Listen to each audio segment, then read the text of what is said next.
Salam dan bahagia Bapak Ibu hebat semua. Perkenalkan, saya Luciana Kristianti Samosirpe, calon guru penggerak Angkatan 9 dari SMA Negeri 1 Cempaka, Kabupaten Kota Waringin Timur. Saya akan membahas tentang jurnal refleksi 2 mingguan pada modul 2.3, yaitu coaching supervisi akademik, dengan model round robin bersama fasilitator saya adalah Bapak Misdi dan pengajar praktik saya Ibu Dian Evi. Apa itu refleksi gaya round robin? Refleksi gaya round robin adalah membahas tentang hal yang kita kuasai dan apa hal yang membuat kita merasa demikian. Kemudian akan membahas lagi apa hal yang belum saya kuasai dan bagaimana cara mengatasi hal tersebut.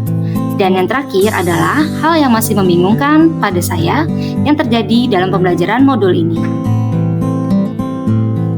Pertama, apa hal yang paling saya kuasai dan mengapa saya merasa demikian?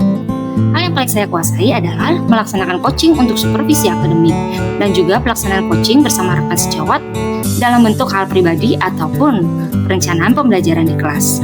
Saya juga dapat menggunakan alur tirta dalam percakapan coaching, yaitu menentukan tujuan utama, identifikasi masalah, rencana aksi, dan tanggung jawab.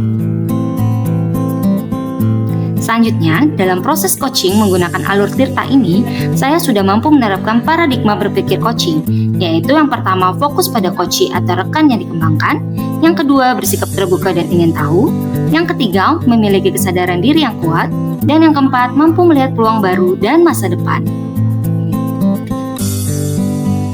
Selanjutnya juga, saat melaksanakan proses coaching, saya dapat menerapkan prinsip berpikir coaching, yaitu yang pertama kemitraan, proses kreatif, dan memaksimalkan potensi, di mana saya dapat menguasai kompetensi coaching, yaitu kehadiran penuh, presence, mendengarkan aktif, dan mengajukan pertanyaan berbobot. Mengapa saya merasa demikian? Yang membuat saya merasa menguasai, yaitu karena saya sudah dapat mempraktikkan kegiatan coaching ini dalam beberapa kali, baik dalam ruang kolaborasi dan juga demonstrasi kontekstual. Saya juga melaksanakan aksi nyata terkait observasi dalam pelaksanaan supervisi di kelas bersama rekan di sekolah. Dalam melaksanakan praktik tersebut, saya dapat mengetahui kemampuan saya dalam coaching karena saya dapat memberikan umpan balik dan rekan yang berperan sebagai observer. 2. Hal yang belum saya kuasai dan bagaimana saya mengatasinya, yaitu bagaimana menyelaraskan pemahaman supervisi akademik yang sejatinya adalah untuk membantu rekan sejawat menemukan solusi atas permasalahannya, bukan untuk penilaian ataupun mencari kesalahan dari pembelajaran yang dilaksanakan. Juga menjadi tantangan untuk saya sendiri adalah proses dan waktu yang lumayan panjang karena terkait regulasi yang sudah berjalan di mana supervisi akademik dimaknai sebagai proses penilaian kinerja.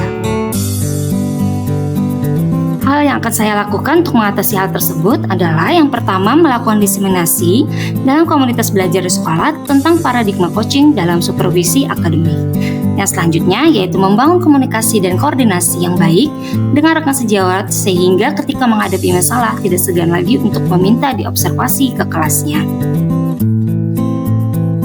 3. Apa hal yang masih membingungkan?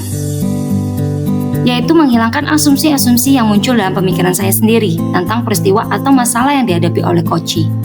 Hal ini sering terjadi pada saat proses coachee yang berlangsung sekitar 15-20 menit.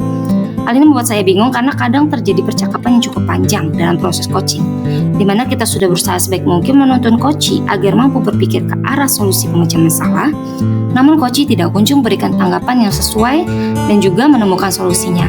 Sehingga kadang saya bingung apakah saya sebagai coach harus memberikan saran dari saya sendiri atau tidak mengenai keadaan tersebut. Semoga di pembelajaran selanjutnya saya dapat lebih memahami lagi pembelajaran dengan paradigma coaching ini. Terima kasih, demikian pembahasan tentang jurnal refleksi 2 mingguan saya. Tergerak, bergerak, menggerakkan.